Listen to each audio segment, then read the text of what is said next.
Sheikh Mujibur Rahman, the leader of East Pakistan, accused East Pakistan's leader, Sheikh Mujibur Rahman, of Sheikh Mujibur Rahman has committed acts of treason, acts of open rebellion,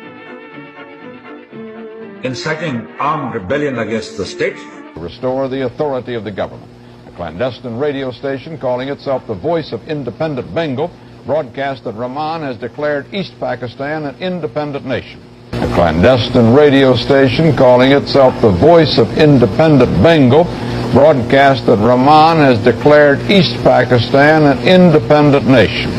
এই আমার জীবনের শেষ, তাই আমি telephone করে আমি খবর দিলাম আমার বিডিআর হেডকোয়ার্টারে চট্টগ্রাম, আজ থেকে বাংলাদেশ স্বাধীন।